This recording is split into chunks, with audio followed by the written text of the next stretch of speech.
Biography of Zinedine Zidane. Be it the role of a manager, coach, or player, Zidane has outdone himself in each position. This just goes to show the level of quality that this man brings to the field. This does not mean his career has been an easy one. Hello and welcome to our channel. Today we are going to talk about the journey of Zinedine Zidane, one of the greatest players to ever grace the sport. So let us begin. Zinedine Zidane, often known as Zizou, was born on June 23, 1972, in Marseille. His parents emigrated to France from Algeria 20 years before he was born, hence he has Algerian ancestry. His father worked as a warehouseman, while his mother stayed at home to raise him.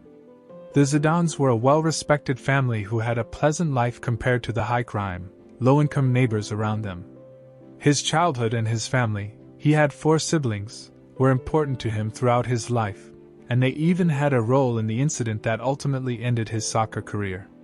At age 5, young Zidane was first introduced to football. In the complex's central plaza, known as Place Tartane, he and the other kids played the game. Zidane looked up to players like Blaž Sliskovic, Enzo Franciscoli, and Jean-Pierre Papin while he was growing up and playing for Olympique Marseille. Zidane earned a player's license for the youth team of a La Castellane-based club when he was just 10 years old. On the dangerous streets of La Castellane in Marseille, France, he honed his abilities. Unfortunately, he only spent about a year and a half with the team before being traded to Septimes Les Valence. Yet, his partnership with Septimes continued for almost 2.5 years before he was chosen for training at the Crepes headquarters in Aix-en-Provence for 3 days. Jean Viraud, a scout for AS Caen, discovered him at a French Football Association training camp that he was attending while he was still in the midst of his time at Crepes. He was adopted and spent the next 3 years honing his craft in the young category at Caen. Zinedine Zidane decided to make football his career after spending time in the King Youth League. At the age of 17, he made his professional debut and scored his first goal in Caen against Nantes, and secured a 2-1 win for his team. With Zidane at the helm, the team finished in 4th place in the league and qualified for the UEFA Cup for the first time in its history. At that point, the club had never finished higher than 7th in the Premier League. He joined Bordeaux in 1992, playing midfield. His superb all-around soccer talents, on display here, helped catapult his stardom. But he had rage tantrums every once in a while. Still, he exemplified mastery, knowing exactly what to do with the ball at his feet, how to weave past the defense, where to find an open teammate, and how to unleash a ferocious shot on goal. In 1996, he was reportedly offered to Premier League side Newcastle United for a cost of £1.2 million, but Newcastle United turned him down because they didn't think he was ready for the English top flight. The club from Tyneside would be foolish to do that. Juve wasn't going to repeat the same, so they quickly signed him up.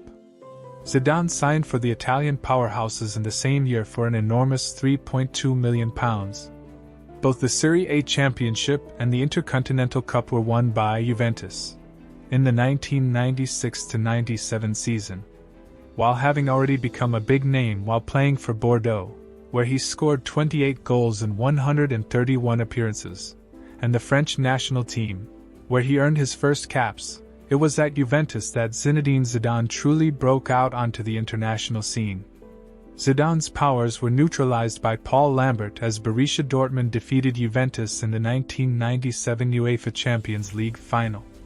Zidane had a record-breaking 1998 when he scored 7 times in 32 games. His team not only won Serie A that season, but they also kept the Scudetto they had won the year before. For the 3rd time, Juventus advanced to the final of the UEFA Champions League, but this time they were defeated by Real Madrid. Zidane signed with Real Madrid in 2001 for a then-record cost of 150 billion Italian lire. Zidane's 4-year contract was well worth it, as he led Real Madrid to a string of decisive victories. In the UEFA Champions League final between Real Madrid and Bayer Leverkusen in 2002, he scored the game-winning goal with a volley struck with his less dominant foot. Zidane led Real Madrid to the 2002-2003 La Liga, championship. After that, he received a slew of accolades for his great work. In his final season with Real Madrid, Zidane was unable to bring home a trophy, but he still had a successful individual year. In a 4-2 win over Sevilla FC in January 2006, he scored his first career hat-trick and finished as Real Madrid's second highest goal scorer that season. On May 7, 2006, Zidane played his final home game for the club and scored in a 3-3 tie against Villarreal CF. Now, how did he fare on the international stage?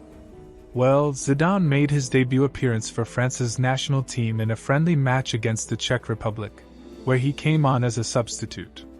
As a substitute, he helped France to a 2-2 draw and ended up scoring twice. Zidane was able to take over the playmaking role successfully in 1995 after Eric Cantona was suspended for a year. When the score was tied after regulation and overtime at the Euro '96 semi-finals the following year, France was eliminated in the penalty shootout.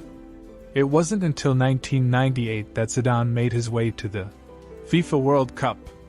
At every round of the event, he showed both skill and integrity. He was fantastic in each and every game he played, but he struggled. France advanced to the finals by winning the tournament and then beating Croatia in the semi-finals 2-1. In the final of the 1998 FIFA World Cup, France was set to face the defending winners, Brazil, who were also heavy favorites. In the first half, France had the upper hand as the scoreboard read 2-0 thanks to 2 goals scored by Zidane, both on headers. France completed a second-half comeback and went on to win the game and the inaugural World Cup. Zidane was instantaneously hailed as a national hero after the game.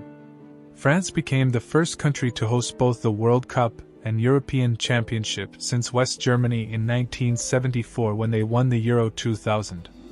Zidane has crowned the national hero after scoring the game-winning goal in both the quarter-final match against Spain and the semi-final match against Portugal. While Zidane was their most reliable and capable player, he was out with a thigh injury at the 2002 FIFA World Cup, when the defending world and European champions struggled.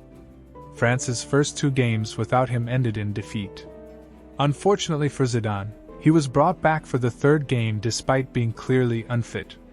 Unfortunately, his health prevented him from performing at his peak, compounding the problems of the defending champions, who were ousted in the group stage without scoring a single goal.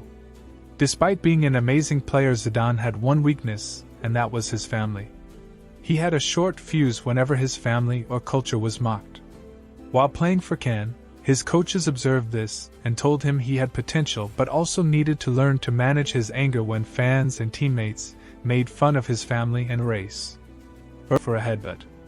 This rage would abate with time, but footballers would constantly try to incite him to anger by bringing up his family, as they did in the World Cup final when France played Italy. Since Zidane led France all the way to the World Cup final in his farewell game, it seemed fitting that he go out on top. Zidane was spurred into an attack by Italian defender Marco Materazzi. Materazzi, it was said, had been tugging at Zinedine Zidane's shirt, prompting the Frenchman to offer the Italian his own after the game. It is reported that Materazzi responded, "I would prefer your sister." What happened next was a moment. Zidane ducked his head and ran full speed for Materazzi, headbutting him in the chest and sending him crashing to the floor. He was sent packing, leaving France with 10 men. The incident happened late in the game, so it probably wouldn't have changed the outcome. Players at Real Madrid during his 2 years as Castilla B team manager, including Zidane's goalie son Luka. Nevertheless, in 2016, he made the jump to the main Real Madrid squad, where he immediately made an impression. Several individual honors had been bestowed upon him at the end of the 2017 to 2018 season, including Manager of the Month, Manager of the Year, Best Coach, and French Manager of the Year. In addition to the 3 consecutive Champions League championships, he also guided Los Blancos to 1 La Liga title, 2 UEFA Super Cup titles, and 2 FIFA Club World Cup titles during his tenure as manager.